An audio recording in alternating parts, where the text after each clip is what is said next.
Find pH of 10 to the power -3 m H2SO4 solution. बहुत अच्छे से केयरफुली देखना बच्चों, ये एक स्ट्रॉन्ग एसिड है। H2SO4 is a strong acid. मैंने आपको बात बताया था कि strong acid, strong base, weak acid, weak base के एग्जांपल्स आप वो लर्न कर लेंगे तो आपको दिक्कत नहीं आएगी। और आई होप आपने वो एग्जांपल्स लर्न कर लिए होंगे तो आपको आइडेंटिफाई करना बहुत ईजी हो जाएगा कि it is a strong acid. और स्ट्रॉन्ग एसिड के लिए अल्फा 1 के इक्वल होता है। अब एक और बात, ये बच्चों मोलैरिटी गिवन है। क्या गिवन है? ये मोलैरिटी। तो मैंने कहा था कि H+ की कॉन्सेंट्रेशन जो हम इक्वल्स टू C लेते हैं वो बच्चों में मोलैरिटी नहीं लेनी है। यहाँ पर हमको नॉर्मेलिटी लेनी है। क्या लेनी है बच्चों? हमको नॉर्मेलिटी। तो normality equals to molarity into valency factor, that is basicity of acid. और H2SO4 का वैलेंसी फैक्टर 2 पुट कर दिया, मेरे पास नॉर्मेलिटी आ गई। ठीक है, इसका मतलब pH equals to minus log. तो एक्चुअली मेरे पास बच्चों ये क्या आ गया? ये मेरे पास H+ की कॉन्सेंट्रेशन आ गई। तो pH equals to minus log H+ मैंने पुट कर दिया, log A into B, log A plus log B, -3 आगे आ जाएगा, लॉग 2 की वैल्यू 0.30, सॉल्व किया, pH आ गया 2.7। तो एक्चुअली pH की फॉर्मूले में ये जो H+ की कॉन्सेंट्रेशन होती है ना बच्चों, वो नॉर्मेलिटी होती है। ये आप ध्यान रखिए बस। क्लियर है? एक और देखते हैं बच्चों। अब देखो यहां पर इस बार आपको बच्चों डायरेक्ट नॉर्मेलिटी गिवन है, तो आपको इन दोनों में डिफरेंस समझ आ गया तो आपको कभी दिक्कत नहीं होगी। यहां मोलैरिटी गिवन था, pH निकालना था, तो यहां मुझे नॉर्मेलिटी रखना था, इसलिए मैंने नॉर्मेलिटी निकाला। इस बार मुझे क्वेश्चन में डायरेक्ट पहले से ही नॉर्मेलिटी गिवन है, तो मैं डायरेक्ट, मुझे H+ की कॉन्सेंट्रेशन गिवन है बच्चों, मुझे इस बार डायरेक्ट H+ की कॉन्सेंट्रेशन गिवन है, मैं pH के फॉर्मूले में पुट कर दूंगा, -3 आगे, -3 आगे आएगा तो माइनस माइनस बच्चों पॉजिटिव, तो pH मुझे मिल जाएगा 3। तो ये दोनों में डिफरेंस बच्चों अच्छे से समझना है हमको। ठीक है, एक और देखते हैं। pH of 10 to the power -4 m HCl is, again बच्चों बताओ मुझे, HCl एसिड है, स्ट्रॉन्ग है या वीक है? HCl is a strong acid. HCl is a strong acid, तो मैं कैसे सॉल्व करूंगा? अच्छा, m, तो नॉर्मेलिटी निकालूंगा मैं, तो -4, HCl का वैलेंसी फैक्टर 1, तो मेरे पास ये आ गया इतना, इसको मैं यहां पे पुट कर दूंगा। तो pH के फॉर्मूले में हमेशा याद रखो आप यहां पे नॉर्मेलिटी पुट करो, ताकि आपका कभी कोई कंफ्यूजन, नेगेटिव मार्किंग नहीं होगी। पुट किया, -4 आगे आ गया, pH 4, तो आंसर हो गया बच्चों फर्स्ट। ठीक है, सिंपल है। लेकिन अब बच्चों अगर यही क्वेश्चन आपसे वीक एसिड के लिए पूछ ले, acetic acid is a weak acid. अब बच्चों ये बात आपको बहुत अच्छे से समझनी है कि वीक एसिड का जो अल्फा होता है ना, वो 1 से कम होता है, और इसका तो अल्फा 1 था, कोई दिक्कत नहीं थी, हमने डायरेक्ट सॉल्व कर लिया। लेकिन अब हमने इसके फॉर्मूले पढ़े थे, H+ equals to C alpha, pH equals to half pKa minus log C। इस क्वेश्चन में मुझे ना तो अल्फा गिवन है और ना ही मुझे Ka की वैल्यू गिवन है। तो अब मैं कैसे करूंगा बच्चों? तो देखो, सबसे पहले ये इस तरह से आयनाइज होगा, CH3COH is a weak acid, so its alpha is very very less than 100%। जब इसका अल्फा ही कम होगा तो मुझे H+ भी कम मिलेगा। वीक एसिड है तो उसका H+ कम मिलेगा, 100% आयनाइज नहीं होगा, तो H+ कम होगा तो ऑब्वियस सी बात है pH हायर होगा, pH हायर होगा। तो बच्चों अगर मैं फॉर्मूले से सॉल्व करूं तो pH equals to minus log 10 to the power -4, तो 4। अगर ये स्ट्रॉन्ग एसिड होता तो इसका डायरेक्ट pH 4 हो जाता, लेकिन एक्चुअली इसका अल्फा कम है तो H+ कम मिलेगा, तो pH मुझे हायर मिलेगा, तो एक्चुअली मुझे pH ज्यादा मिलेगा, क्योंकि 7 से आप जितना नीचे जाते जाओगे एसिड उतना स्ट्रॉन्ग होता जाएगा, और pH 7 के जितना नियर होगा उतना उसका एसिडिक नेचर कम होगा, इसलिए pH 4 से हायर होगा। तो आंसर हम टिक करेंगे बच्चों इस बार सेकंड। ये ध्यान रखना बच्चों, दोनों में डिफरेंस आपको समझ आना चाहिए कि वीक एसिड का अल्फा और Ka गिवन नहीं हो तो हमेशा जो वैल्यू आएगी उससे ज्यादा ही pH होगा, क्योंकि वो वीक एसिड है, वो 7 के पास होगी उसकी वैल्यू। समझ में आई बच्चों बात? ठीक है। Find pH of 10 to the power -3 m BaOH whole twice solution। अब बच्चों again it is a strong base या weak base? It is a strong base. एक तो हमें क्वेश्चन में अल्फा गिवन नहीं है, और दूसरा हमें याद भी है होना चाहिए कि it is a strong base. अब हमें इसकी मोलैरिटी गिवन है, तो पहले मुझे इसकी क्या फाइंड आउट करनी पड़ेगी बच्चों, नॉर्मेलिटी फाइंड आउट करनी पड़ेगी। और बेस के लिए वैलेंसी फैक्टर को मैंने कहा था एसिडिसिटी या एसिडिटी कहते हैं। तो इसका वैलेंसी फैक्टर कितना है बच्चों, 2। इसका वैलेंसी फैक्टर कितना है, 2। There are 2 replaceable OH। तो मेरे पास इसके पास यहां से नॉर्मेलिटी आ गई और ये मतलब OH माइनस की कॉन्सेंट्रेशन आ गई। मैंने पुट कर दिया, सॉल्व किया, मेरे पास बच्चों यहां से POH आ गया। अब pH निकालना है तो 14 माइनस POH पुट किया, 11.3 मेरे पास इसका आंसर आ गया pH का। ठीक है बच्चों, तो अगर बेस आएगा तो हम इस तरह से सॉल्व करेंगे। नेक्स्ट क्वेश्चन देखते हैं बच्चों। Find hydrogen ion concentration and pH of 10 to the power -8 MnHCl solution at 25 degree Celsius. तो बच्चों मैंने आपको समझाया था ना कि 10 to the power -8 MnHCl के लिए हमें क्या करना है। तो देखो यहां पे दोबारा से देखते हैं एक बार। सबसे पहले 10 to the power -8 MnHCl dilute solution क्यों है, अगर मैं इसका pH निकालता तो मैं इसका pH इस तरह से निकालता तो ये 8 आता।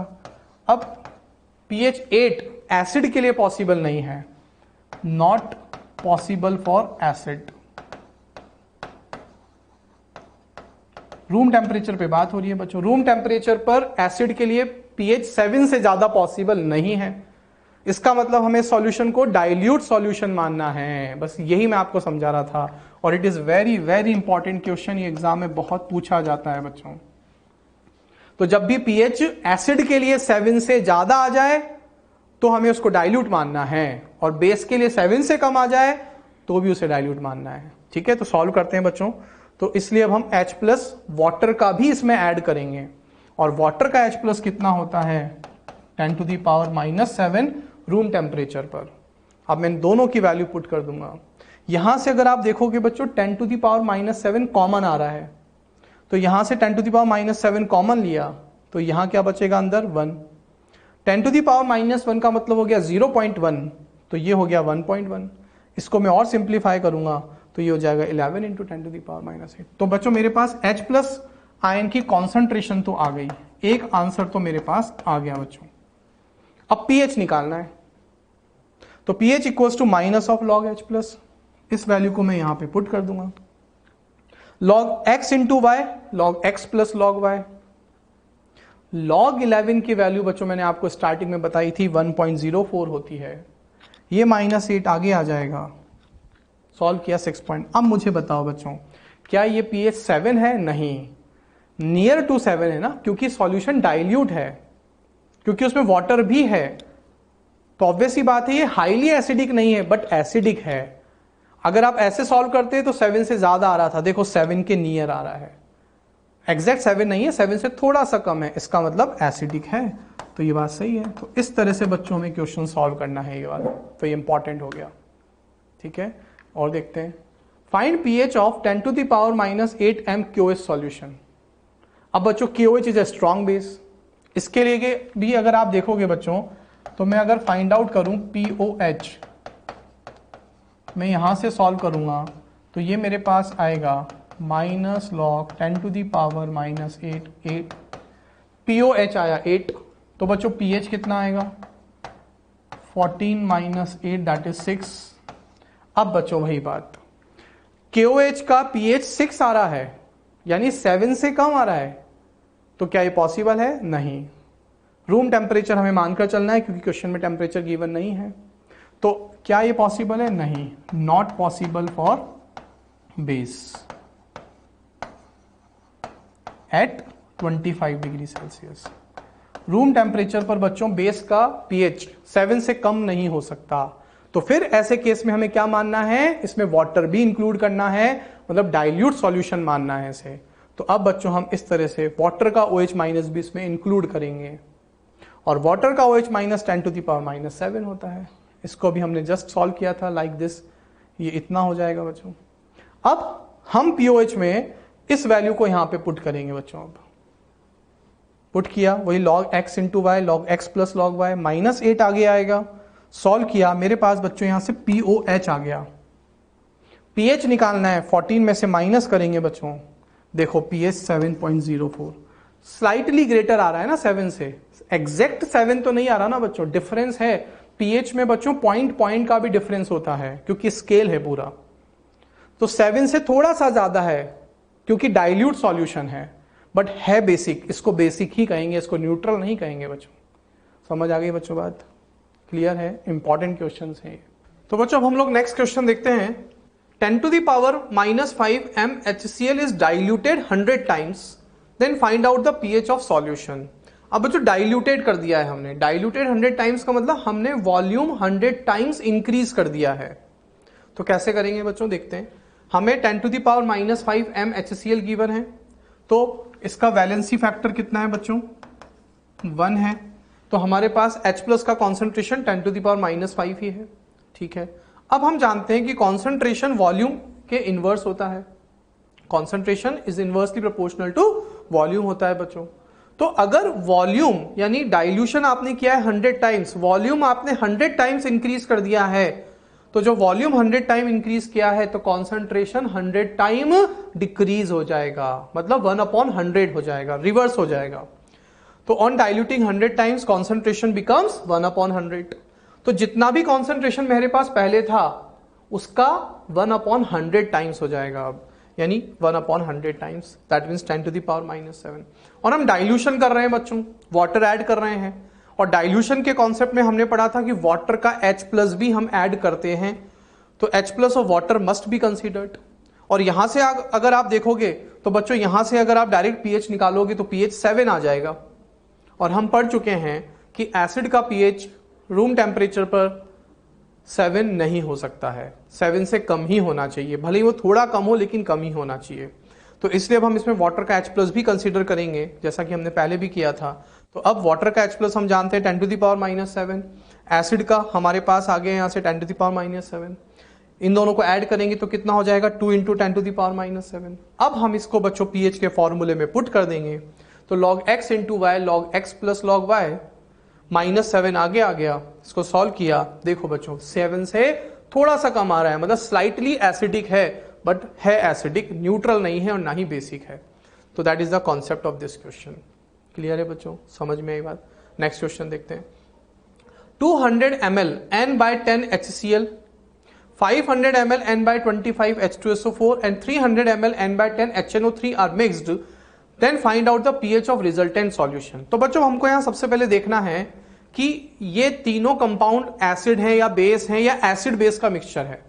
तो एक्चुअली बच्चों ये तीनों ही स्ट्रॉन्ग एसिड हैं, और जब एसिड एसिड को साथ में मिलाते हैं तो एसिडिक मिक्सचर बनता है, वो आपस में रिएक्ट नहीं करते हैं।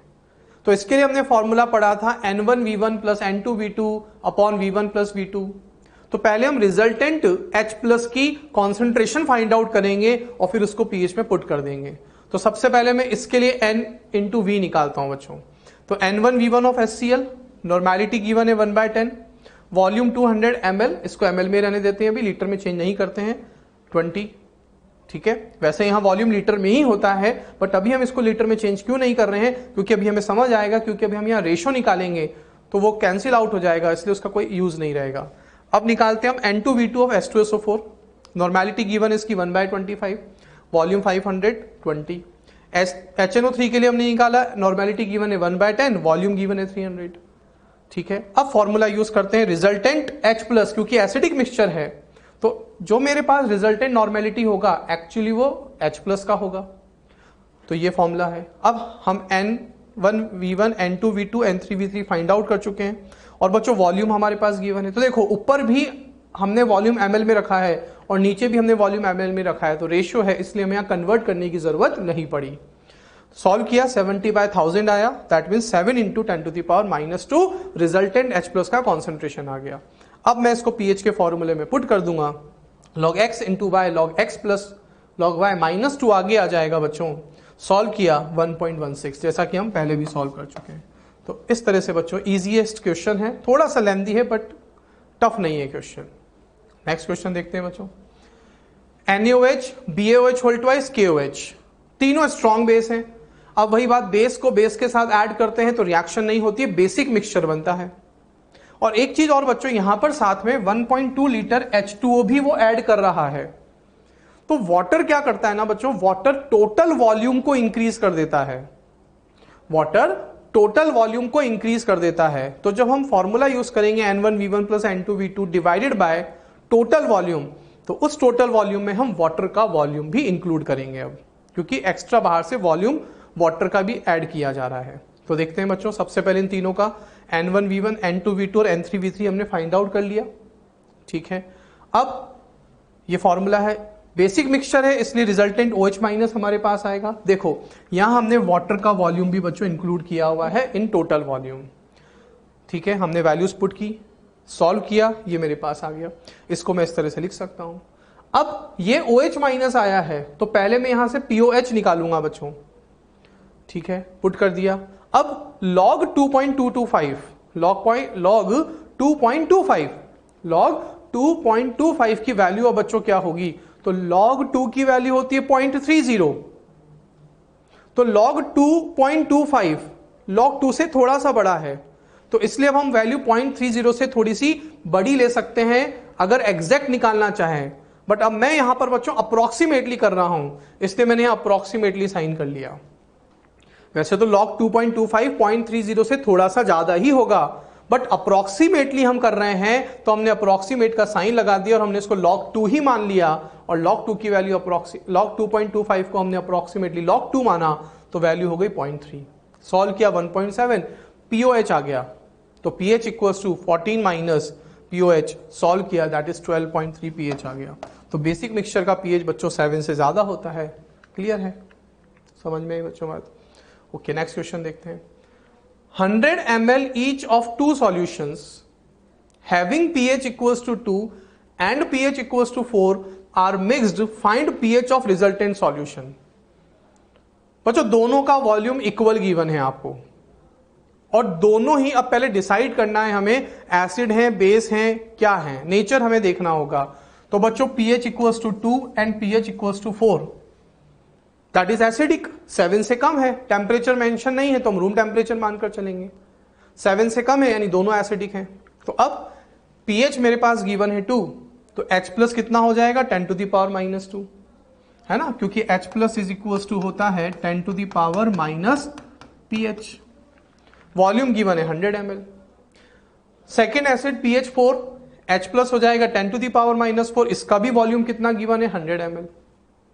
दोनों एसिड हैं तो एसिड प्लस एसिड मिक्सचर बनेगा, एसिडिक मिक्सचर, तो इसलिए अब हम ये फॉर्मूला यूज करेंगे। तो बच्चों मेरे पास N1V1 है, N2V2 है, वैल्यू पुट की, वॉल्यूम पुट किया, इसको सॉल्व किया, मेरे पास आ गया अप्रोक्सीमेटली 1/200। यहां तक ठीक है। अब मेरे पास H प्लस का कॉन्सेंट्रेशन आ गया है बच्चों, तो पहले हमने क्या किया, इन दोनों pH को H प्लस में कन्वर्ट किया। डायरेक्ट pH ऐड नहीं कर सकते बच्चों हम, पहले हमें pH को H प्लस में कन्वर्ट करना पड़ेगा, उसके बाद हम इस तरह से क्वेश्चन को सॉल्व करेंगे, ठीक है ना। तो ऐसा नहीं कि sir direct pH 2 plus pH 4 equals to pH 6 कर देंगे, नहीं, pH डायरेक्ट ऐड नहीं होता, because pH is intensive property, तो पहले हमें उसे कॉन्सेंट्रेशन में कन्वर्ट करना पड़ेगा बच्चों, ठीक है। अब हम इसको 1/200 को इस तरह से लिख सकते हैं, 5 × 10 to the power -3। अब हम इसको pH के फॉर्मूले में पुट कर देंगे, तो now log x × y log x plus log y -3 आगे आ गया। log 5 की वैल्यू 0.6990 होती है, अप्रोक्सीमेटली हम उसको 0.7 ले सकते हैं, तो अप्रोक्सीमेटली हमने किया 2.3 आंसर आ गया। है बच्चों समझ में, क्लियर है? ओके, ठीक है। नेक्स्ट बात करते हैं बच्चों हम, equal volume of pH 8 and pH 11 are mixed, then find the pH of resultant solution. Same type का क्वेश्चन है, इक्वल वॉल्यूम है, लास्ट क्वेश्चन में भी इक्वल वॉल्यूम थे, लेकिन बच्चों इस बार आपको नेचर, फिर वही बात, ये 7 से ज्यादा है, ये भी 7 से ज्यादा है, तो आपको हमेशा इन क्वेश्चंस में नेचर पहले देखना होगा कि एसिड है या बेस है। अब दोनों ही बेस हैं, अब जब बच्चों दोनों ही बेस हैं, तो अब हम डायरेक्ट इसको पहले pH से सॉल्व या H प्लस से सॉल्व नहीं कर सकते, पहले हम इसको POH में कन्वर्ट करेंगे, हमारे लिए थोड़ा इजी हो जाएगा, ठीक है। For the sake of convenience हम इसको क्या करेंगे बच्चों, पहले हम इस pH को POH में कन्वर्ट करेंगे, तो हमारे लिए कंफ्यूजन कम हो रहेगा उससे।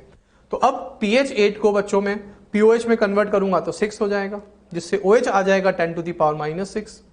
वॉल्यूम V मान लेते हैं, इसका pH 11 है तो POH कितना हो जाएगा, 3, इसका OH माइनस हो जाएगा 10 टू द पावर -3, वॉल्यूम इसका भी V है, इक्वल वॉल्यूम है दोनों।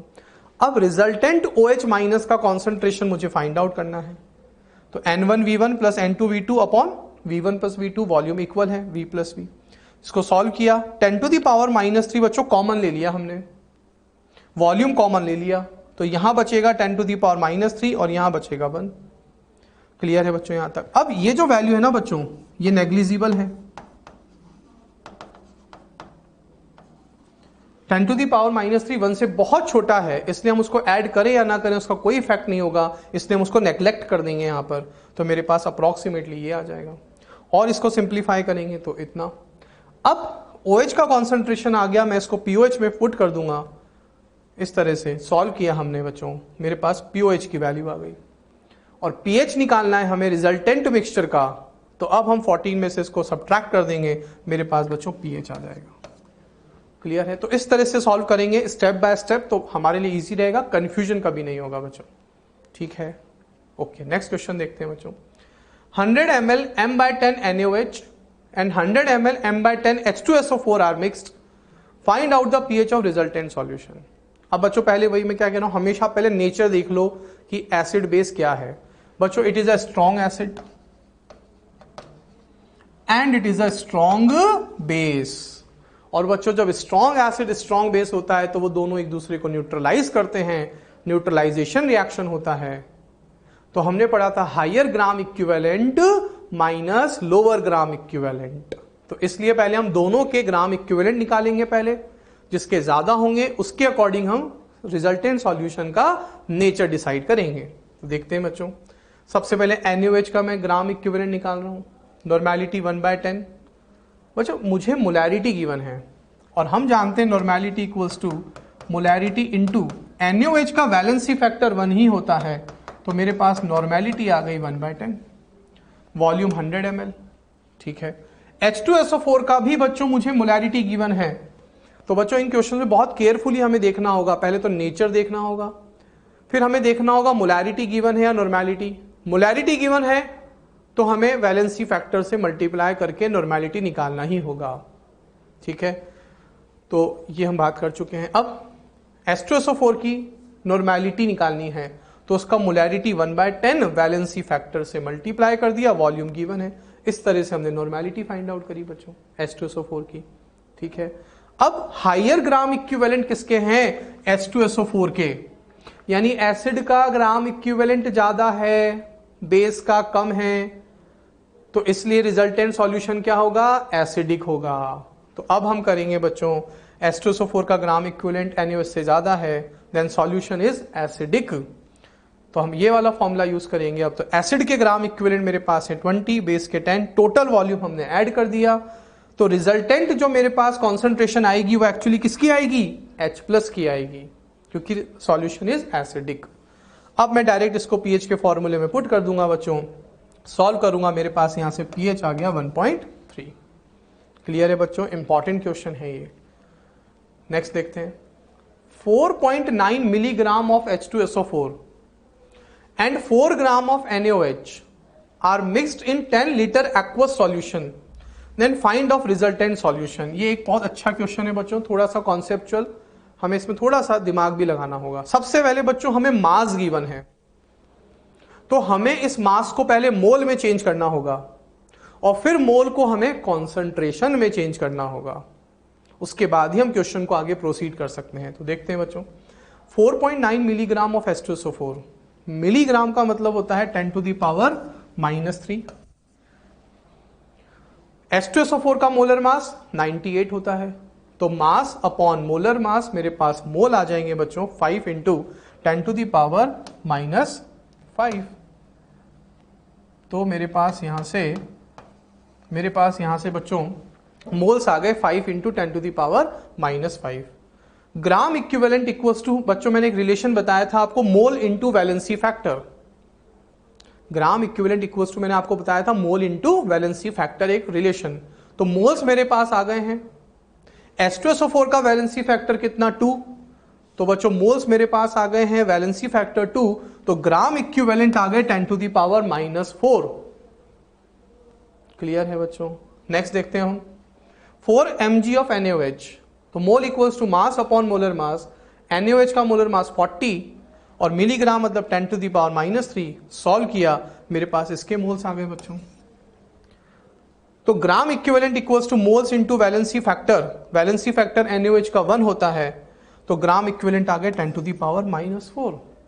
अब बच्चों अब यहां पर एक एसिड है और एक बेस है, ये स्ट्रॉन्ग एसिड है, ये स्ट्रॉन्ग बेस है, दोनों के ग्राम इक्विवेलेंट इक्वल आ रहे हैं। तो हमने पढ़ा था जब स्ट्रॉन्ग एसिड और स्ट्रॉन्ग बेस का ग्राम इक्विवेलेंट इक्वल हो जाए तो कंप्लीट न्यूट्रलाइजेशन हो जाएगा, तो रिजल्टिंग सॉल्यूशन न्यूट्रल होगा, तो रिजल्टेंट सॉल्यूशन का पीएच 7 होगा, ना एसिडिक होगा ना बेसिक होगा। तो gram equivalent of acid equals to gram equivalent of base, thus solution is neutral, तो पीएच इक्वल्स टू हो गया बच्चों 7। समझ में आई बच्चों बात? क्लियर है? ओके बच्चों, नेक्स्ट आता है अब रिलेटिव स्ट्रेंथ ऑफ एसिड। इसका मतलब यह है कि हमें किसी दो एसिड में अगर कंपैरिजन करना है कि दोनों एसिड में से कौन ज्यादा स्ट्रॉन्गर है, ये हमें अगर बताना है, ठीक है, तो उसके लिए हम टर्म यूज करते हैं relative strength. It indicates that how many times N acid is stronger than the other acid. ठीक है, इसके लिए अब हम क्या देखेंगे बच्चों कि strength of acid is directly proportional to concentration of H+। कोई भी एसिड जितना इजीली और जितना ज्यादा H+ रिलीज करेगा, उसका कॉन्सेंट्रेशन H+ का जितना ज्यादा होगा, इसका मतलब उसका एसिडिक नेचर उतना ही ज्यादा होगा। और या फिर हम बोल सकते हैं इनवर्सली प्रोपोर्शनल टू pH। क्यों? क्योंकि pH इज इक्वल्स टू होता है इनवर्सली प्रोपोर्शनल टू pH, क्योंकि pH इक्वल्स टू होता है माइनस लॉग H+। अगर H+ कॉन्सेंट्रेशन इंक्रीज होगा तो आगे माइनस है, इसलिए pH डिक्रीज होगा बच्चों। तो pH जितना कम होगा, ये हमने pH स्केल में भी पढ़ा था, pH जितना कम होगा एसिड उतना स्ट्रांग होता जाएगा। ठीक है, तो इसके लिए बच्चों हम दो एसिड मान लेते हैं Ha1 Ha2। इस एसिड का डिग्री ऑफ डिसोसिएशन α1, इसका डिग्री ऑफ डिसोसिएशन α2, इसका आयनाइजेशन कांस्टेंट Ka1 और इसका आयनाइजेशन कांस्टेंट Ka2 हम कंसीडर कर लेते हैं। तो हम जानते हैं कि H+ equals to C alpha होता है, और फिर हमने अल्फा की जगह बच्चों यहां पे पुट किया था √K/C, तो हमारे पास H+ इक्वल्स टू आया था √K/C। अब इन दोनों एसिड के लिए बच्चों अगर मुझे ये रिलेशन लिखना है तो हम देख रहे हैं कि C alpha equals to √KC है, तो अब मैं दोनों के लिए डिवाइड करूंगा, तो strength of weak acid Ha1, strength of weak acid Ha2, दोनों के लिए मैंने डिवाइड कर दिया, तो मेरे पास ये रिलेशन आया। ठीक है, अगर कॉन्सेंट्रेशन दोनों एसिड की सेम हो जाए, if C1 equals to C2 हो जाए, तो कॉन्सेंट्रेशन सेम होगा, तो कॉन्सेंट्रेशन से कॉन्सेंट्रेशन कट जाएगा, तो मेरे पास ये रिलेशन आएगा। तो यहां से बच्चों मुझे एक बात साफ दिख रही है कि अगर अल्फा इंक्रीज होगा तो Ka इंक्रीज होगा। ये तो बात हम बच्चों पहले भी पढ़ चुके हैं कि डिग्री ऑफ आयनाइजेशन अगर इंक्रीज होगा, that means ionisation constant increase हो रहा है, मतलब वो एसिड उतना ज्यादा इजीली आयनाइज होता जा रहा है, और आयनाइज इजीली होगा तो H+ इंक्रीज होगा, तो एसिड का स्ट्रेंथ भी इंक्रीज होगा और pH उतना ही कम होता जाएगा। ठीक है, तो ये रिलेशन हमने पढ़ा बच्चों। तो इससे हमें क्या कंक्लूजन मिला कि अल्फा अगर इंक्रीज हो रहा है तो Ka इंक्रीज होगा, और अगर Ka इंक्रीज हो रहा है तो pKa डिक्रीज होगा। क्यों? क्योंकि pKa इज इक्वल्स टू होता है माइनस लॉग Ka। अगर Ka इंक्रीज हो रहा है तो pK डिक्रीज होगा क्योंकि माइनस है, और ये भी हम पढ़ ही चुके हैं कि अल्फा अगर इंक्रीज होगा तो आयनाइजेशन इंक्रीज होगा, H+ हमें ज्यादा मिलेगा, तो स्ट्रेंथ ऑफ एसिड इंक्रीज मतलब pH डिक्रीज होता जाएगा। तो ये बहुत इंपॉर्टेंट एक एप्लीकेशन है बच्चों। सेम कॉन्सेप्ट हम बच्चों बेस के लिए भी यूज कर सकते हैं कि अगर अल्फा इंक्रीज हो रहा है किसी बेस का, तो दैट मीन्स उसका आयनाइजेशन कांस्टेंट इंक्रीज हो रहा है, और K भी इंक्रीज होगा तो लाइक दैट pK भी डिक्रीज होगा, तो स्ट्रेंथ ऑफ बेस इंक्रीज होगा। और हाँ बच्चों, बेस के केस में pH इंक्रीज होता है, क्योंकि हमने पढ़ा था जितना ज्यादा बेस स्ट्रॉन्गर होता जाएगा उसका pH उतना ही इंक्रीज होता जाएगा, तो pH बढ़ता जाएगा। तो बच्चों एक छोटे से एग्जांपल के थ्रू हम इसको समझते हैं। आपको दो एसिड का pKa गिवन है और पूछा है विच इज स्ट्रॉन्गर एसिड, तो जिसका pKa कम होगा उसका एसिड का स्ट्रेंथ उतना ही ज्यादा होगा। तो pKa2 pKa1 से लेस है तो pKa2 छोटा है, इसका मतलब इसका स्ट्रेंथ एसिड का ज्यादा होगा, तो acid B is stronger than acid A. समझ में आई बच्चों बात? ठीक है, एक स्पेशल पॉइंट डिस्कस करते हैं बच्चों। To solutions having same concentration of H+ ions are called आइसोहाइड्रिक solutions. जब दो सॉल्यूशंस का H+ का कॉन्सेंट्रेशन सेम हो जाता है तो उन्हें आइसोहाइड्रिक सॉल्यूशंस कहते हैं। लाइक दिस, कि दो सॉल्यूशन है, दोनों का H+ का कॉन्सेंट्रेशन सेम हो गया, ठीक है। तो H+ इक्वल्स टू बच्चों हम जानते हैं KaC का अंडर रूट होता है, under root K into C. तो under root K1C1 equals to under root K2C2, हम ऐसा लिख सकते हैं इसके लिए, ठीक है। या फिर हम ऐसे भी लिख सकते हैं C1α1 इक्वल्स टू C2α2, ठीक है। हम इस तरह से भी लिख सकते हैं बच्चों, बात एक ही है। अब हम जानते हैं कॉन्सेंट्रेशन वॉल्यूम इस तरह से रिप्रेजेंट करते हैं हम, तो कॉन्सेंट्रेशन वॉल्यूम के इनवर्स होता है बच्चों।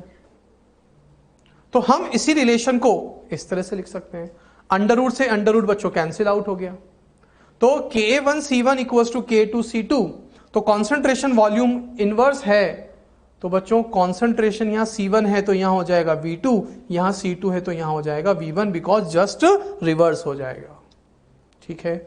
ओके, अब एक टॉपिक आता है बच्चों, कॉन्जुगेट एसिड बेस थ्योरी।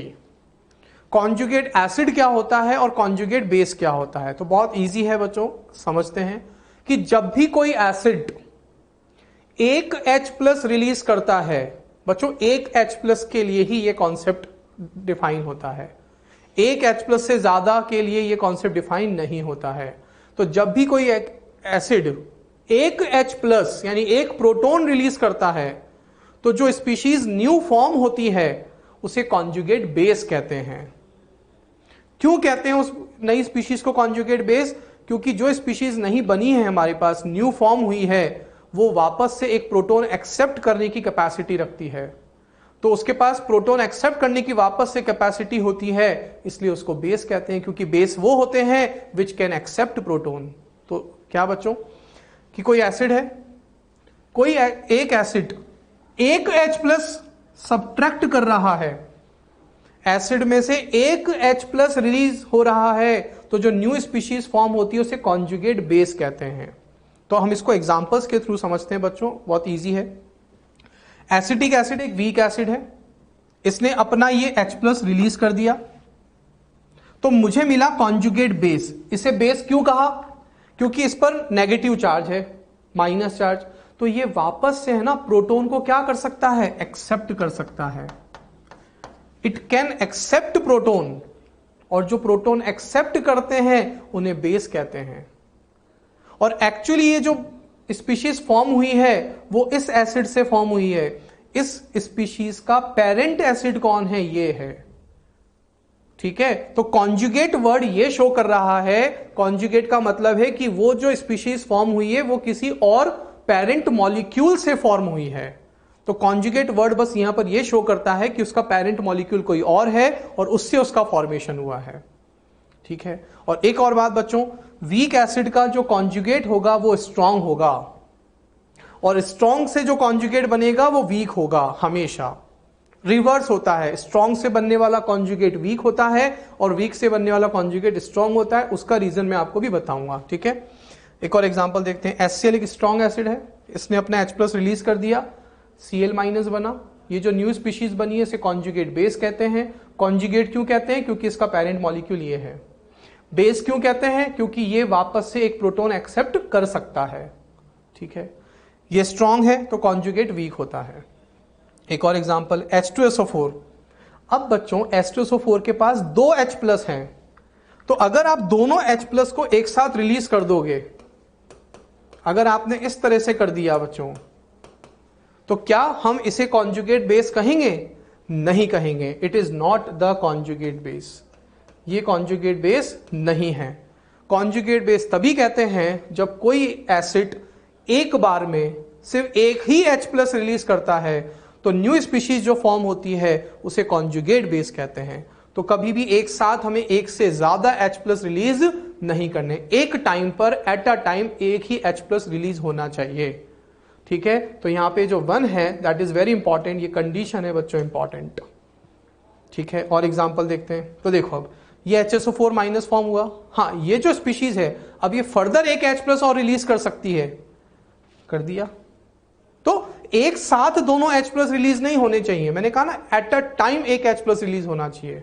ये स्पीशीज जो फॉर्म हुई है वो फर्दर अगर H+ रिलीज कर दे तो वो एक अलग सिस्टम हो जाएगा बच्चों। ठीक है, तो ये इसका कॉन्जुगेट बेस हो गया। और एग्जांपल देखते हैं, 2H है, अगर आप दोनों एक साथ रिलीज कर दोगे तो कॉन्जुगेट बेस नहीं बनेगा।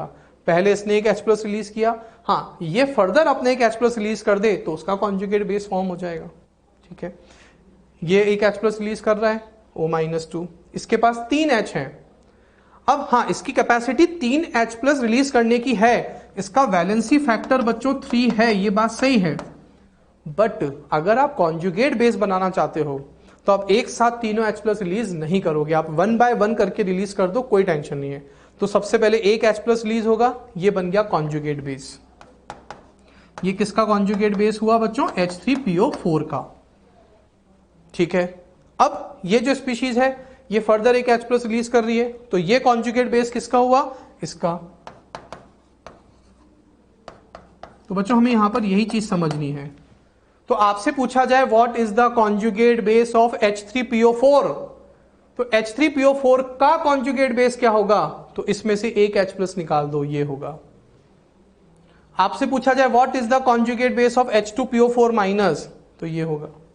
अब आपसे पूछा जाए what is the conjugate base of HPO4-2, तो फर्दर इसमें से एक H+ रिलीज कर दो।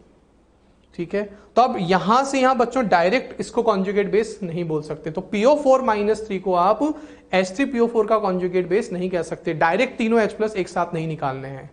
ठीक है, इंपॉर्टेंट हो गया बच्चों ये बात। और देखते हैं हाइड्रोजोइक एसिड, इसके पास एक ही H+ से रिलीज कर दिया, कॉन्जुगेट बेस फॉर्म हो गया।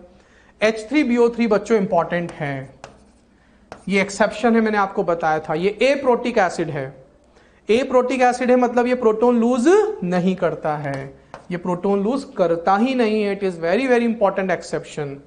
इसे ऑर्थोबोरिक एसिड भी कहते हैं, और इसको बच्चों ऐसे भी लिखा जा सकता है BOH होल थ्राइस, इसको ऐसे भी लिखा जाता है।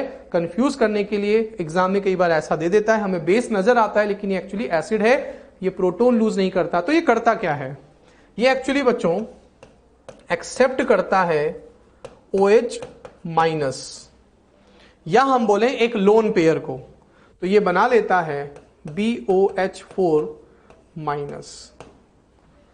तो ये है तो एसिड ही, बट ये प्रोटॉन लूज नहीं करता, इसलिए इसको एप्रोटिक एसिड कहते हैं। ये उल्टा एक लोन पेयर एक्सेप्ट कर लेता है। तो हम आगे लास्ट में चैप्टर में पढ़ेंगे लुईस एसिड बेस कॉन्सेप्ट। जो लोन पेयर एक्सेप्ट कर लेते हैं, जो OH- एक्सेप्ट करते हैं, उन्हें भी एसिड कहा जाता है। ये भी एक एसिड की डेफिनेशन होती है बच्चों। ठीक है, बट ये प्रोटॉन लूज नहीं करता है। और देखते हैं H3PO3 का बच्चों वैलेंसी फैक्टर हमने पढ़ा था 2 होता है, ये भी एक्सेप्शन था। अब ये एक साथ 2 H+ रिलीज अगर आप कर दोगे तो उसे हम कॉन्जुगेट बेस नहीं कहेंगे, एक बाय एक 1 बाय 1 हम इसका H+ रिलीज कर सकते हैं। इसमें से एक H+ रिलीज करा, कॉन्जुगेट बेस बन गया। अब फर्दर ये एक H+ रिलीज करेगा, कॉन्जुगेट बेस बन जाएगा। लेकिन बच्चों अब ये जो स्पीशीज बनी है ना, इसके पास H+ तो है, ये बहुत इंपॉर्टेंट है बच्चों, ध्यान रखना। इसके पास H+ तो है, लेकिन ये फर्दर ये वाला H+ रिलीज नहीं करेगा। क्यों नहीं करेगा? क्योंकि इसका जो पेरेंट मॉलिक्यूल है H3PO3, ये पेरेंट मॉलिक्यूल है, इसका वैलेंसी फैक्टर ही कितना है बच्चों? 2 है। तो मैक्सिमम ये 2 ही H+ रिलीज कर सकता है, यहां से यहां और यहां से यहां। ये फर्दर एक H+ रिलीज नहीं करेगा बच्चों, ध्यान रखना ये। It is very very important exception. एक और देखते हैं बच्चों H3PO2, इसका वैलेंसी फैक्टर सिर्फ 1 ही होता है, ये मैक्सिमम सिर्फ एक ही H+ रिलीज कर सकता है, कर दिया। अब आप पूछो सर इसका कॉन्जुगेट बेस क्या होगा? तो इसका कॉन्जुगेट बेस नहीं होगा, क्योंकि ये फर्दर H+ रिलीज नहीं करेगा। तो पेरेंट मॉलिक्यूल से एक्चुअली डिसाइड होता है कि मैक्सिमम कितने H+ रिलीज हो सकते हैं। तो इसके मैक्सिमम H+ 2 रिलीज हो सकते थे, एक और एक ये आगे रिलीज नहीं करेगा, और इसका सिर्फ एक ही होता है। समझ में आया बच्चों? बहुत इंपॉर्टेंट है ये इस चैप्टर में। H2O H2O ने एक H प्लस रिलीज कर दिया, तो ये बन गया कॉन्जुगेट बेस ऑफ H2O। ठीक है बच्चों, क्लियर है, समझ में आ गई बात। It is very very important topic. अब बात करते हैं बच्चों कॉन्जुगेट एसिड, जस्ट उल्टा। बेस वो होते हैं जो H प्लस एक्सेप्ट करते हैं या OH माइनस लूज करते हैं।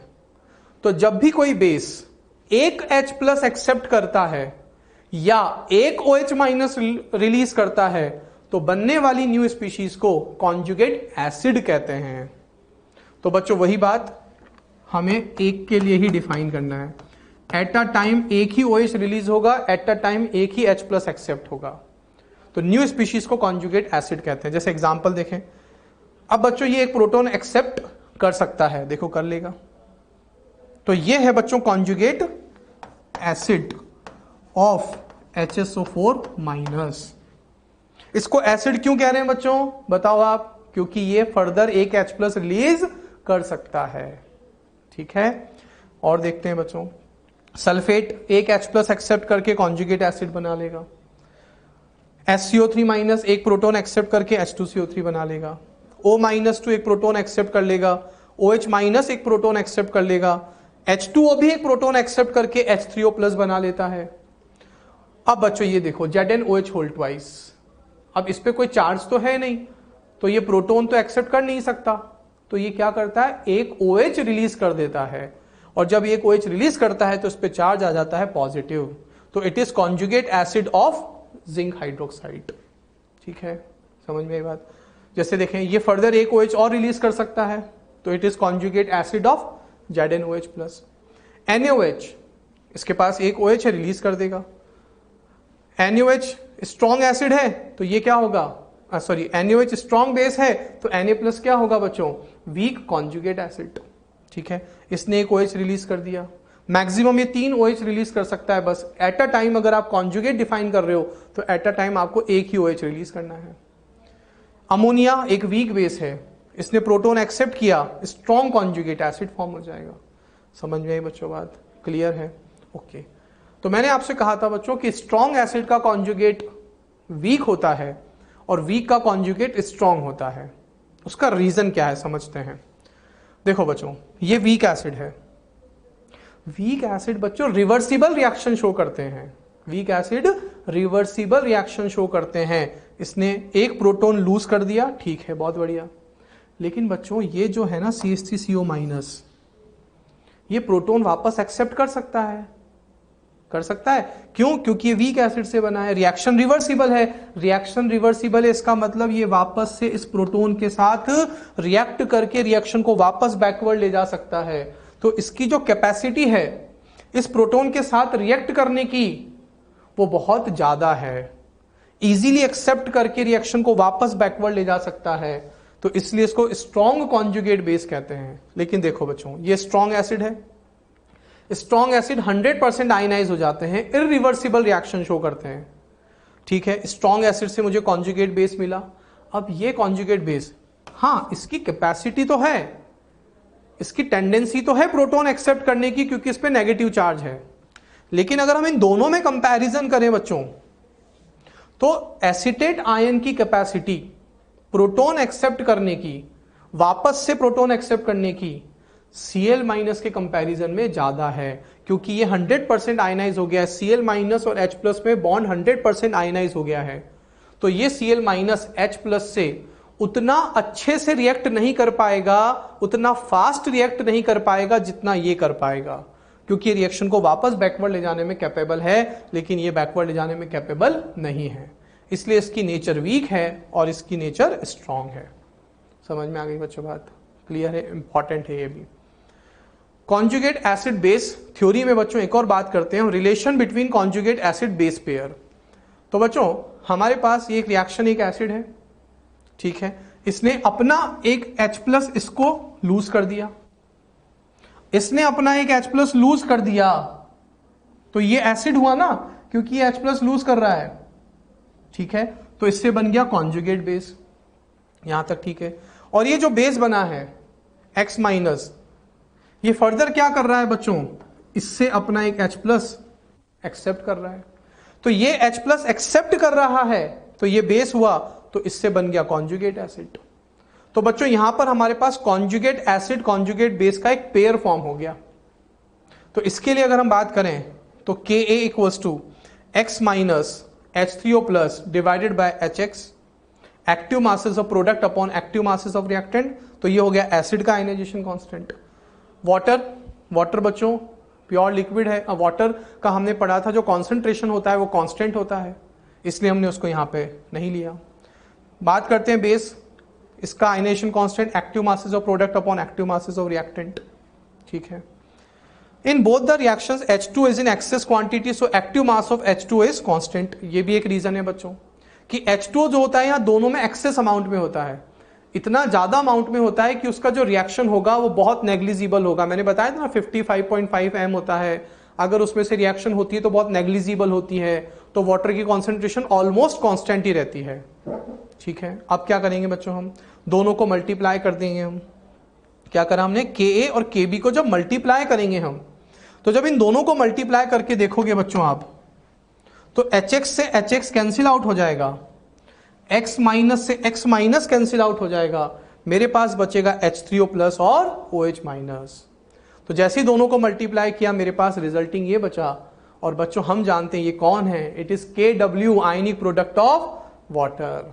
तो देखो हमारे पास एक नया रिलेशन आ गया, जब हमने कॉन्जुगेट एसिड बेस के आयनाइजेशन कांस्टेंट को मल्टीप्लाई किया तो वो किसके इक्वल आया, आयनिक प्रोडक्ट ऑफ वाटर के इक्वल आ गया। तो ये हमारे पास रिलेशन आ गया बच्चों, ये अब हमें डायरेक्ट याद रखना है। तो हमने जो पूरा एक कॉन्सेप्ट समझा है, पूरा एक तरह से डेरिवेशन टाइप जो हमने पढ़ा है, वो एक्चुअली पूरा हमें इतना इंपॉर्टेंट नहीं है, हमने बेसिक कॉन्सेप्ट समझने के लिए देख लिया। अब आप फाइनली ये रिलेशन याद रखोगे। ठीक है, taking minus log on both side, तो जब हम दोनों साइड माइनस लॉग से मल्टीप्लाई करेंगे तो ये हो जाएगा pKa plus pKb equals to pKw, जैसा हमने पहले भी किया था। We know that for water at 25 degree Celsius, ये वैल्यू हम ऑलरेडी जानते हैं, तो pKw की जगह 14 पुट कर दूंगा इस तरह से। Above relation is applicable only for conjugate acid base pair, because हमने पूरा जो डेरिवेशन किया है वो कॉन्जुगेट एसिड बेस के लिए किया है। तो आप बच्चों चाहो तो डायरेक्ट इसको लर्न कर लोगे तो बेटर रहेगा, बट ये सिर्फ कॉन्जुगेट एसिड बेस के लिए ही यूज होगा। एक छोटे से क्वेश्चन की से इसको समझते हैं। एसिटिक एसिड का Ka आपको गिवन है, इसके कॉन्जुगेट बेस का Kb आपसे पूछा है, तो ठीक है हमारे पास डायरेक्ट रिलेशन है। वीक एसिड का Ka हमें गिवन है, इसके कॉन्जुगेट बेस का Kb हमसे पूछा है, Kw 10 to the power -14 होता है रूम टेम्परेचर पे। सॉल्व किया, मेरे पास Kb आ गया 10 to the power -9। आया बच्चों समझ में? ओके बच्चों, नेक्स्ट बात करते हैं अब सॉल्ट्स। सॉल्ट्स क्या होते हैं? Salts are regarded as compounds made up of positive and negative ions. जब हम एसिड और बेस की रिएक्शन कराते हैं तो न्यूट्रलाइजेशन रिएक्शन होती है, जिससे कि सॉल्ट और वाटर फॉर्म होता है। और सॉल्ट में बच्चों दो पार्ट होते हैं, एक पॉजिटिव पार्ट और एक negative part. The positive part comes from a base while negative part from an acid. Salts are ionic compounds which are formed by neutralisation reactions.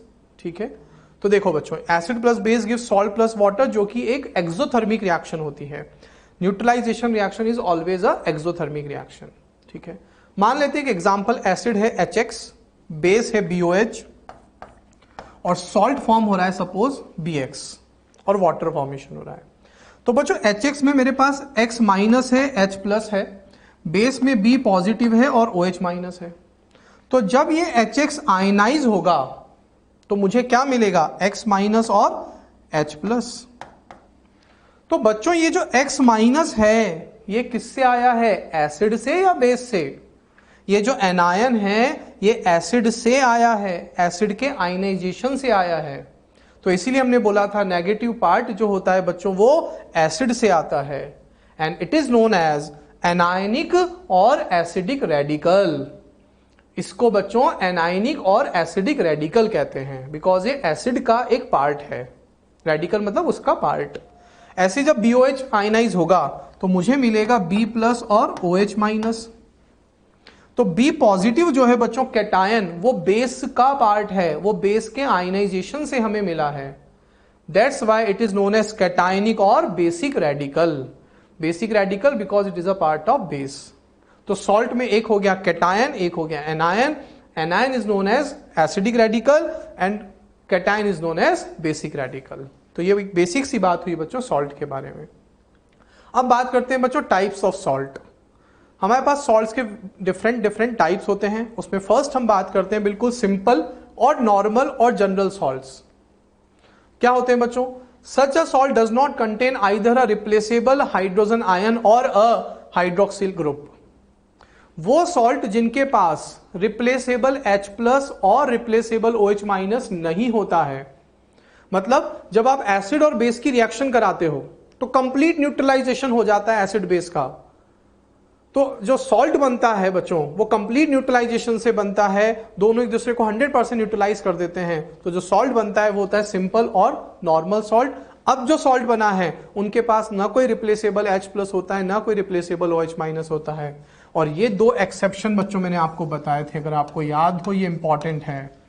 ये H3PO3 से आया है और H3PO3 का वैलेंसी फैक्टर 2 होता है. तो वो 2 H+ रिलीज कर चुका है और उसकी जगह आ गए हैं 2 सोडियम. अब ये फर्दर अपना ये H+ रिलीज नहीं करेगा, ध्यान रखना बच्चों. NaH2PO2 H2PO2 H3PO2 से आया है जिसका वैलेंसी फैक्टर 1 होता है. तो वो 1 H+ रिलीज हो चुका है और आया है उसकी जगह पर NaOH से Na+. तो अब ये फर्दर H+ रिलीज नहीं करेगा. तो ये दो इंपॉर्टेंट एग्जाम्पल हो गए बच्चों. नेक्स्ट देखते हैं बच्चों एसिडिक सॉल्ट. एसिडिक सॉल्ट नाम से पता चल रहा है एसिडिक, जिनके पास कम से कम एक H+ होता है रिप्लेसेबल, एक से ज्यादा भी हो सकते हैं. तो जिनके पास कम से कम एक रिप्लेसेबल H+ है उन्हें एसिडिक सॉल्ट कहते हैं. तो उसकी एग्जांपल्स हो गए बच्चों. ये H3PO4 से आया है, उसका वैलेंसी फैक्टर 3 होता है, मैक्सिमम 3 रिलीज कर सकता है. तो ये भी 2 और रिलीज कर सकता है, ये कभी एक और रिलीज कर सकता है. तो इनके पास सबके पास कम से कम एक रिप्लेसेबल H+ है.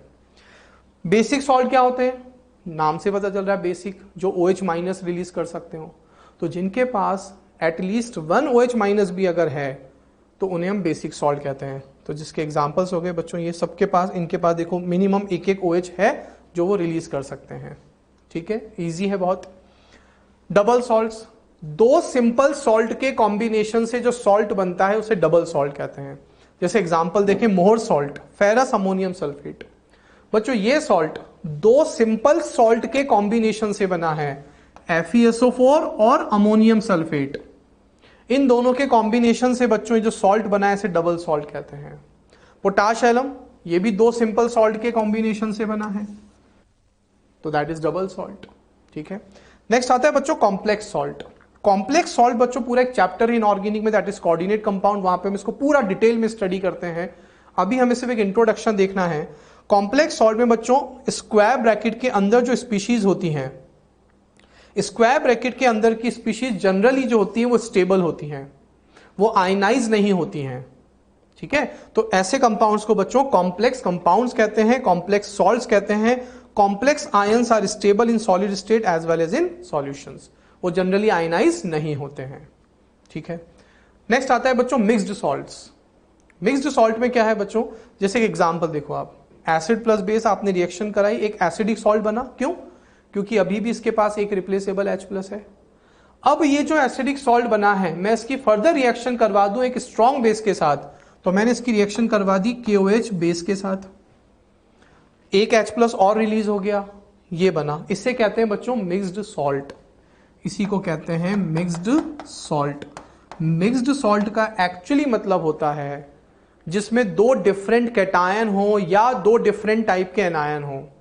दो या दो से ज्यादा डिफरेंट कैटायन या एनायन अगर प्रेजेंट होते हैं, ऐसे सॉल्ट को मिक्स्ड सॉल्ट कहते हैं. देखो बच्चों यहां पर Na+ और K+, दो डिफरेंट कैटायंस हैं मेरे पास, ऐसे सॉल्ट को मिक्स्ड सॉल्ट कहते हैं. और एग्जांपल देखते हैं. देखो बच्चों यहां Ca+2 है, ये OCl-, ये Cl-. यहां मेरे पास दो डिफरेंट एनायंस हैं, तो या तो दो डिफरेंट कैटायन हो या दो डिफरेंट एनायन हो. यहां देखो बच्चों दो डिफरेंट कैटायन है मेरे पास. इसमें भी बच्चों मेरे पास 3 डिफरेंट कैटायन है. तो दो या दो से ज्यादा डिफरेंट कैटायन या एनायन किसी सॉल्ट में प्रेजेंट हैं तो उन्हें मिक्स्ड सॉल्ट कहते हैं बच्चों. ठीक है. बच्चों अब हमारे पास नेक्स्ट इंपॉर्टेंट टॉपिक आता है hydrolysis of salt. It is a very important topic.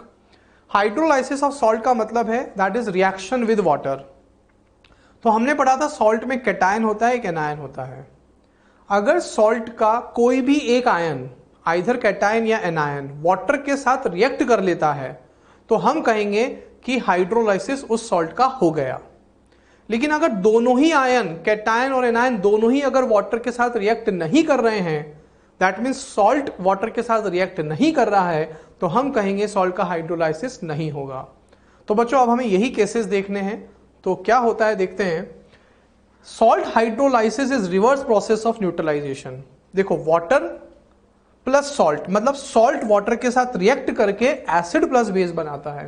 तो हमने पढ़ा था कि एसिड प्लस बेस का ये जो बैकवर्ड रिएक्शन होगा बच्चों, ये होगा न्यूट्रलाइजेशन रिएक्शन। ये होगा न्यूट्रलाइजेशन रिएक्शन। और ये वाला जो रिएक्शन है बच्चों, इसको कहते हैं हाइड्रोलाइसिस।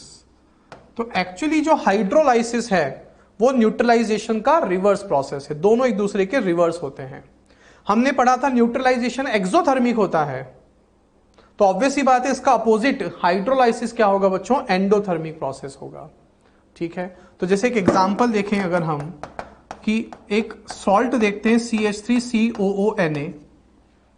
बच्चों Na आया है स्ट्रॉन्ग बेस NaOH से, और CH3COO आया है एसिटिक एसिड वीक एसिड से। तो NaOH से आया है Na, इसलिए इसको कहेंगे स्ट्रॉन्ग बेस वाला पार्ट। CH3COO आया है CH3COOH वीक एसिड से, तो इसको कहेंगे week acid strong base type salt. ठीक है, इसे कहेंगे बच्चों week acid strong base type salt. या फिर अगर हम कहें NaCl, NaOH से आया है which is a strong base. Cl यानी नेगेटिव पार्ट HCl से आया है जो कि स्ट्रॉन्ग एसिड है, तो बच्चों इसे कहेंगे strong base strong acid type of salt. ऐसे अगर हम कहें बच्चों कि NH4 whole twice CO3, NH4OH का पार्ट है दैट इज वीक बेस का पार्ट है, और CO3 H2CO3 का पार्ट है दैट इज वीक एसिड का पार्ट है, तो इसे कहेंगे बच्चों weak base weak acid type of salt. तो एक्चुअली हमारे पास टोटल 4 टाइप के सॉल्ट होते हैं, weak acid strong base strong acid, weak base weak acid type, और एक होता है बच्चों हमारे पास weak base strong acid type of salt. Week base strong acid type of salt, जैसे एग्जांपल में देखूं इसका तो है बच्चों NH4Cl। NH4 वीक बेस का पार्ट है, NH4 वीक बेस NH4OH का पार्ट है, और Cl HCl स्ट्रॉन्ग एसिड का पार्ट है बच्चों। ठीक है, तो ये 4 टाइप के सॉल्ट का हमें वाटर के साथ एक्चुअली रिएक्शन देखना है। तो इन चारों में से कौन वाटर के साथ रिएक्ट करेगा और कौन रिएक्ट नहीं करेगा, एक्चुअली वही अब हमको इस पूरे टॉपिक में स्टडी करना है। ठीक है, तो weak acid strong base strong acid type, weak base weak acid type, और weak base strong acid type.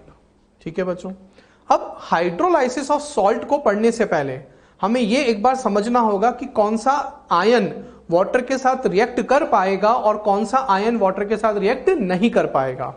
ठीक है बच्चों, हमने पढ़ा था बच्चों कि स्ट्रॉन्ग इलेक्ट्रोलाइट का कॉन्जुगेट वीक होता है। क्यों होता है? क्योंकि वो इरिवर्सिबल रिएक्शन शो करता है, तो वो जो पार्ट बनता है कॉन्जुगेट वो वापस से रिवर्स रिएक्शन नहीं कर पाता है। ठीक है, और वीक का कॉन्जुगेट जो बनता है वो स्ट्रॉन्ग होता है, क्योंकि रिएक्शन रिवर्सिबल होती है तो वो फर्दर रिएक्शन को बैकवर्ड ले जाने में कैपेबल होता है, तो हम उसको स्ट्रॉन्ग कहते हैं। तो वही बात बच्चों मैं यहां पे आपको समझा रहा हूं कि NaCl हमारे पास बच्चों एक स्ट्रॉन्ग बेस स्ट्रॉन्ग एसिड का सॉल्ट है। Na स्ट्रॉन्ग बेस से आया है और Cl स्ट्रॉन्ग एसिड से आया है ना। ये स्ट्रॉन्ग बेस से आया है बच्चों, ये स्ट्रॉन्ग एसिड से आया है।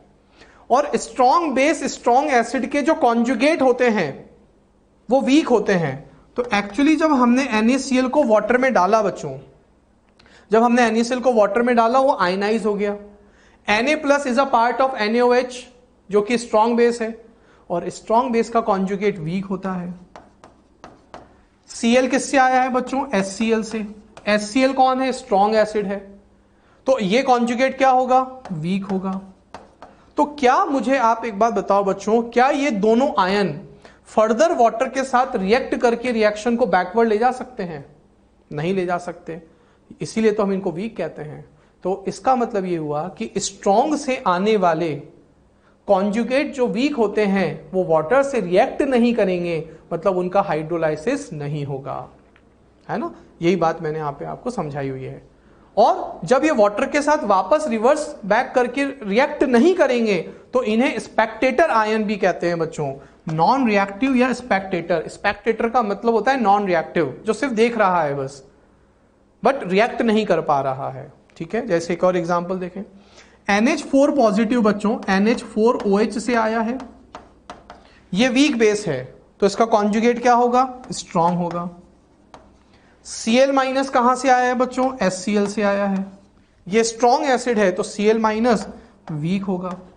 तो अब इसमें क्या होगा ना बच्चों, ये वीक है तो ये वाटर से वापस रिएक्ट नहीं कर पाएगा, हमने वाटर के अंदर डाला हुआ है सॉल्यूशन, तो ये वापस वाटर से रिएक्ट नहीं कर पाएगा, यानी इसका हाइड्रोलाइसिस नहीं होगा, यानी ये हो गया स्पेक्टेटर आयन। ये वाटर के साथ रिएक्ट कर लेगा क्योंकि इसकी नेचर है स्ट्रॉन्ग, ये वापस OH माइनस से रिएक्ट कर सकता है, रिएक्शन वापस रिवर्स बैक जा सकती है, तो बच्चों हम इसको कहेंगे इसका हाइड्रोलाइसिस हो गया। ठीक है, ऐसे एक और देखें बच्चों, ये वीक बेस है, तो इसका जो कॉन्जुगेट होगा वो स्ट्रॉन्ग होगा, तो जब हमने इसको वाटर में डाला ये आयनाइज हो गया, तो ये स्ट्रॉन्ग है तो ये फर्दर वाटर से रिएक्ट कर सकता है, यानी इसका हाइड्रोलाइसिस पॉसिबल है। तो बस ये कंक्लूजन हमें बहुत इंपॉर्टेंटली अगर ये समझ आ गया बच्चों, तो हमारा टॉपिक्स हमें पूरा समझ आ जाएगा कि स्ट्रॉन्ग से आने वाला पार्ट वीक होता है, यानी नॉन रिएक्टिव है, स्पेक्टेटर है, वो वाटर से रिएक्ट नहीं करेगा, उसका हाइड्रोलाइसिस नहीं होगा। ठीक है, वीक से आने वाला पार्ट स्ट्रॉन्ग होगा, वो रिएक्टिव होगा, वो वाटर से रिएक्ट करेगा, उसका हाइड्रोलाइसिस हो जाएगा। और इसीलिए मैंने आपको स्टार्टिंग में कहा था कि अगर हमें weak acid, weak base, strong acid, strong base के एग्जांपल्स लर्न है तो हमें आगे प्रॉब्लम नहीं आएगी, बस हमें वो याद होना चाहिए, उसके बाद ये पूरा कॉन्सेप्चुअल हम यूज कर सकते हैं। ठीक है बच्चों, तो हम इसमें फर्स्ट स्टार्ट करते हैं hydrolysis of strong acid and strong base type of salt, जिसके एग्जांपल्स हो गए ये वाले सब, है ना। जैसे NaCl NaOH से आया है, Cl HCl से आया है, तो एक्चुअली वो सारे स्ट्रॉन्ग बेस, स्ट्रॉन्ग एसिड अगर आपको याद है तो ये एग्जांपल आपको रटना नहीं पड़ेगा बच्चों, आपको ये एग्जांपल्स नहीं रटने पड़ेंगे, बस आप strong acid, strong base, weak acid, weak base याद कर लीजिए। ठीक है, देखते हैं बच्चों। NaCl को मैंने वाटर में डाला, जैसा कि मैंने अभी आपको समझाया था। NaOH स्ट्रॉन्ग बेस है, HCl स्ट्रॉन्ग एसिड है। ओके, NaOH स्ट्रॉन्ग बेस है तो 100% आयनाइज हो जाएगा, HCl स्ट्रॉन्ग एसिड है, 100% आयनाइज हो जाएगा। NaCl सॉल्ट है और सॉल्ट हमेशा स्ट्रॉन्ग इलेक्ट्रोलाइट होते हैं, ये भी 100% आयनाइज हो जाएगा। तो अब बच्चों Cl माइनस से Cl माइनस कैंसिल आउट हो गया ना, तो एक्चुअली अब हमारे पास नेट रिएक्शन क्या बची? ये नेट रिएक्शन बची, Na प्लस से Na प्लस भी कट हो गया बच्चों, ये नेट रिएक्शन बची और वाटर इज न्यूट्रल। तो क्या आपको इस रिएक्शन में कोई भी सॉल्ट का कैटायन या एनायन रिएक्ट करता हुआ नजर आ रहा है? अरे Na प्लस भी कट हो गया, Cl माइनस भी कट हो गया, यानी वाटर के साथ सॉल्ट का कोई भी पार्ट रिएक्ट नहीं कर रहा। इसका मतलब strong acid, strong base type का हाइड्रोलाइसिस नहीं होता है। तो इसका मतलब यहां स्पेक्टेटर आयन कौन है? यहां बच्चों हमारे पास स्पेक्टेटर आयन हो गए Na plus and Cl minus. इस एग्जांपल में मेरे पास स्पेक्टेटर हो गए Na प्लस और Cl माइनस। तो hydrolysis of salt of strong acid, strong base is not possible as both cation and anion are not reactive. तो जितने भी एग्जांपल्स होंगे इसके सभी में नेट रिएक्शन हमारे पास यही बचेगी, न्यूट्रल, और न्यूट्रल की पीएच बच्चों डायरेक्ट 7 होती है। यहाँ H प्लस OH माइनस दोनों का कॉन्सेंट्रेशन इक्वल होगा, तो ना ये एसिडिक होगा ना ये बेसिक होगा। समझ में आ गई बच्चों बात? तो एक बात क्लियर हो गई ना। देखो मैंने आपको कहा था कि स्ट्रॉन्ग से आने वाला जो पार्ट होगा वो वीक होगा, वो वाटर से रिएक्ट नहीं करेगा। स्ट्रॉन्ग से आने वाला पार्ट वीक होगा, वो वाटर से रिएक्ट नहीं करेगा। तो वो बात यहाँ पे प्रूव भी हो गई कि स्ट्रॉन्ग से जो पार्ट आता है कॉन्जुगेट, वो वीक होता है, उसका हाइड्रोलाइसिस नहीं होता। क्यों नहीं होता? क्योंकि वो इस तरह से कैंसिल आउट हो जाता है, नेट रिएक्शन हमारे पास ये बचती है। क्लियर है बच्चों? समझ में आई बात?